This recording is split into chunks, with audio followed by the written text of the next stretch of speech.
지금까지는 병원 응급실에 가도 일단 코로나19 검사 의무 때문에 제때 필요한 치료를 받지 못하는 등 불편이 컸는데 이 응급실 코로나 검사 의무가 없어졌습니다. 네, 환자의 편의성과 함께 코로나19 확산이라는 양면의 시각이 다 있는 것 같은데요.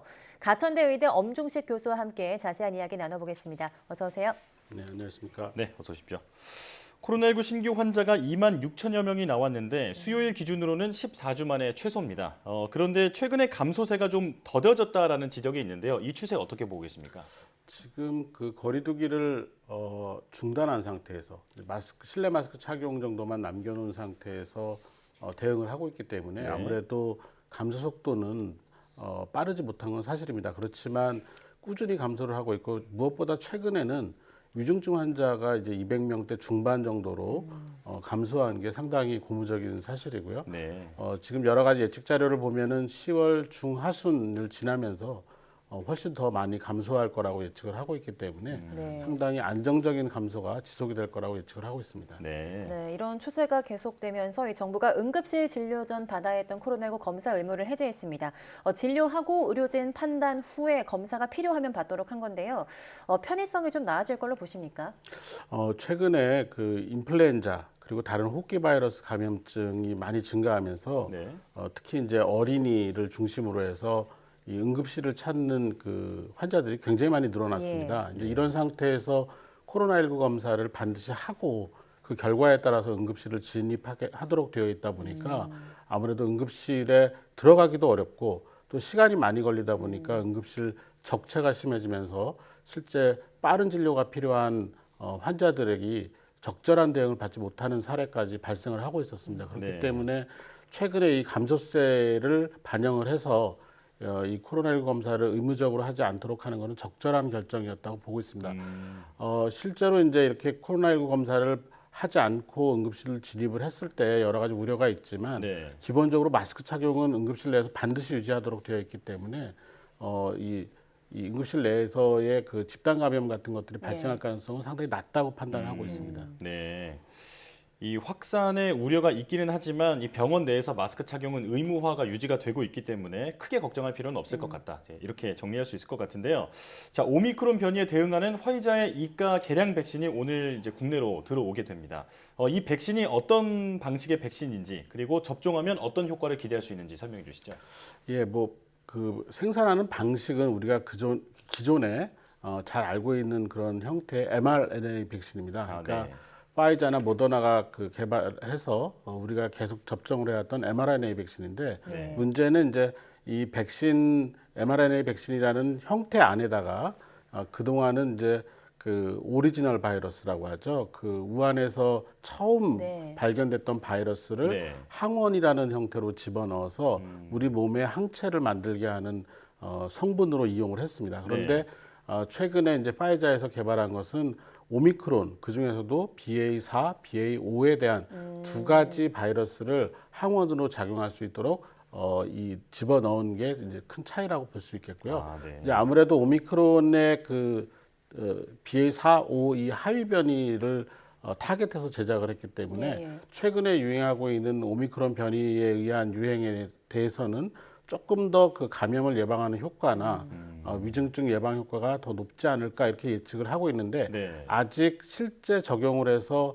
그 이 현장에서의 그 결과들이 나온 건 아니라서 조금 더 이 부분은 자료 수집과 분석이 필요한 상황입니다. 예. 네. 코로나19 감소세가 계속 이어지고 있지만 앞서 말씀하신 것처럼 독감 환자가 굉장히 빠르게 늘고 있는데요. 특히 6세 이하 영유아에서 확산 속도가 심상치 않다고들 합니다. 왜 이럴까요?